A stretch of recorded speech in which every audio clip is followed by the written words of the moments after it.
Baik, kali ini saya akan mereview mengenai aplikasi kasirku. Oke,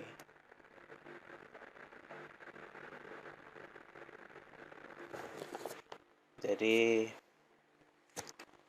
aplikasi kasirku ini about-nya, kemudian ada dua login sebagai user dan sebagai guest.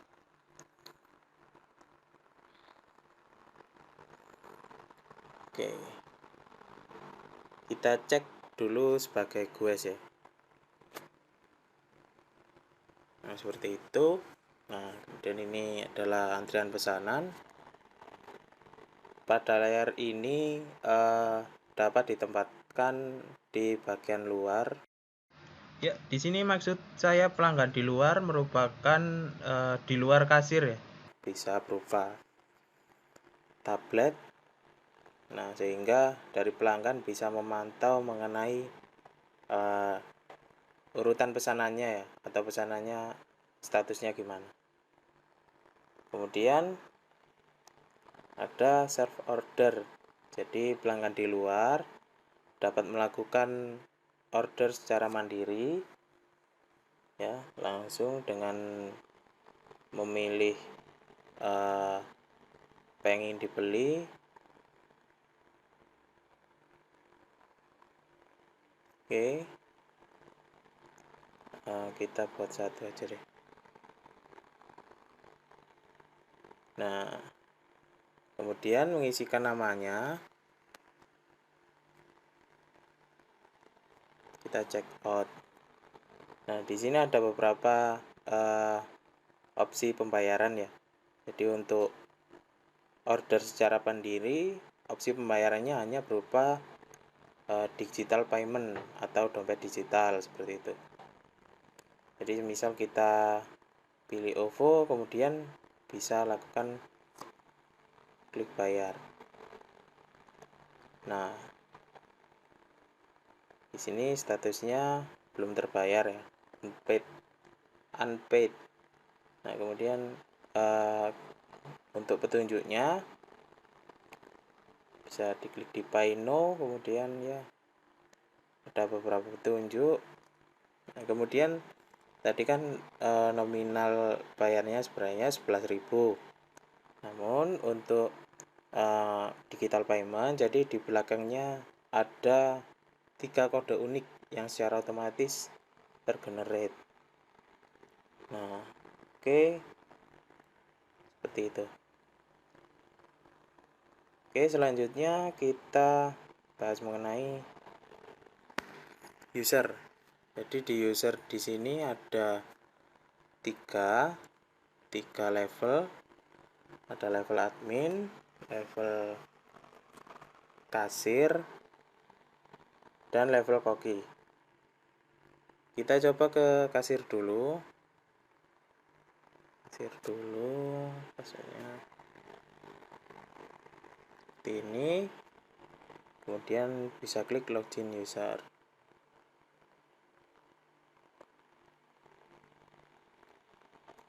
Nah, pada dashboard di sini tidak muncul statistik apapun karena yang berhak si admin ya. Jadi untuk dashboard hanya seperti itu. Kemudian untuk menu kasir hanya beberapa saja. Jadi make order, membuat orderan, kemudian manage product. Di manage product ini hanya bisa melihat saja ya, tidak bisa mengubah status apapun. Nah, seperti itu. Kemudian kita pindah ke koki.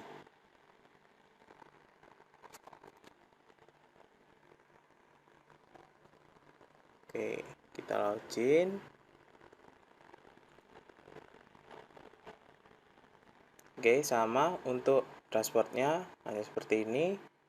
Kemudian pada bagian koki ini ada confirm order. Statusnya ini untuk mengkonfirmasi orderan-orderan yang masuk. Nah, seperti ini. Semisal ini sudah masuk, kemudian kita proses. Jadi kita klik. Nah, kemudian koki dapat memproses, melakukan masak atau gimana. Kemudian setelah selesai, koki dapat melanjutkan selesai. Nah, di sini statusnya jadi seperti ini. Kemudian bagian koki akan menunggu untuk pelanggan mengambil makanannya, atau bila diantarkan oleh pelayan, maka nanti setelah diantar maka bisa tekan sudah diambil, maka di sini akan hilang. Nah, seperti itu. Kemudian manage product. Nah, di sini ada bedanya sedikit, yaitu mengubah status dari menu-menunya tersedia atau tidak. Seperti semisal saya tidak tersedia seperti ini, maka nanti es doger tidak akan muncul di bagian order seperti itu. Oke, lanjut kita ke bagian admin.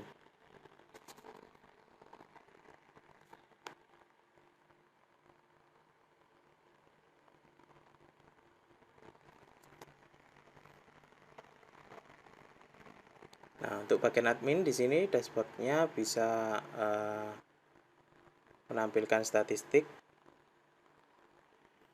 Nah, kemudian catatan transaksi seperti itu tadi yang demo goes, statusnya unpaid, OVO 1142. Nah, seperti itu.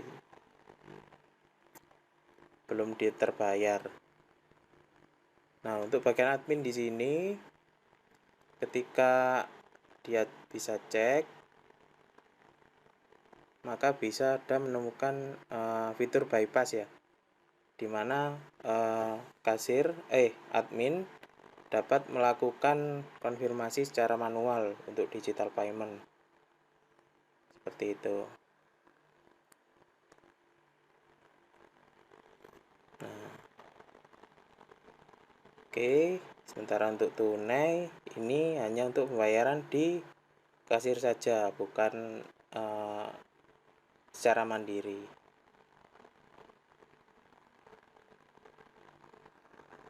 Kemudian untuk admin juga bisa melakukan make order, statusnya sama. Ketika ada checkout, di sini ada beberapa opsi, dimana untuk digital payment mengharuskan minimal 10.000.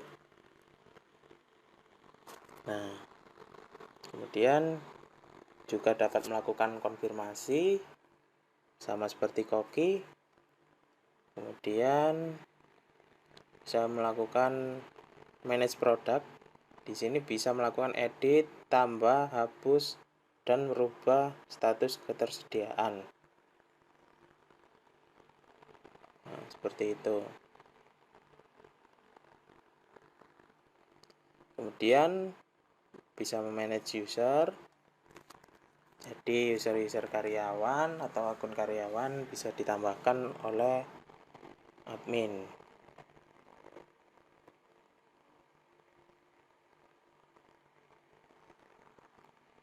Nah, seperti itu. Nah, kemudian pada panel admin di sini ada sinkronasi API digital payment. Nah, di sini harus melakukan izin terlebih dahulu atau membuka izin. Kemudian maka bisa aktif. Nah, kemudian bisa kembali ke dashboard. Maka sudah jalan ya. Nah, kemudian seperti itu. Nah, oke, kita lanjutkan untuk yang masih ingat yang akun goes tadi. Nah, di sini kan statusnya masih unpaid. Nah, ini bisa kita simulasikan misalkan di halaman goes pembayaran tadi. Kita ke sini, kita cek dulu. Nah, misalkan ini seperti tadi. Nah, di sini akan ada petunjuk ya untuk pelanggan dapat melakukan pembayarannya. Jadi bisa pilih OVO, kita scan barcode-nya. Di sini saya scan menggunakan HP saya yang satunya. Kemudian dipastikan terlebih dahulu nomornya, nomor tujuan. Kemudian masukkan nominalnya. Seperti tadi sebenarnya 11.000, namun ditambah 3 kode unik di belakang. Nah, pesan opsional bisa terserah. Oke, selanjutnya pelanggan dapat melanjutkan ke transfer. Nah, kemudian dipastikan terlebih dahulu nama daripada tujuan pembayaran. Nah, biasanya di OVO disensor ya. Nah, terlihat sebagian saja, kemudian dipastikan nominalnya juga. Setelah itu dapat melakukan transfer.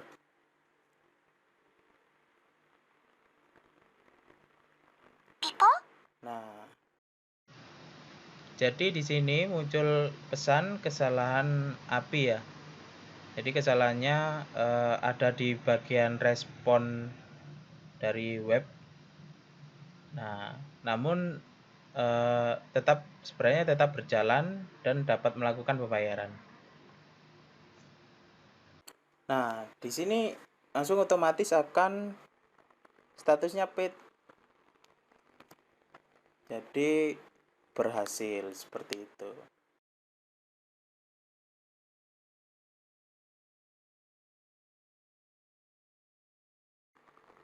Nah,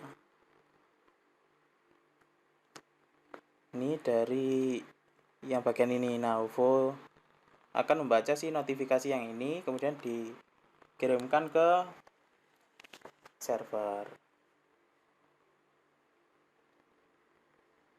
Nah, seperti itu. Maka ini statusnya sudah prepare karena sudah dibayar.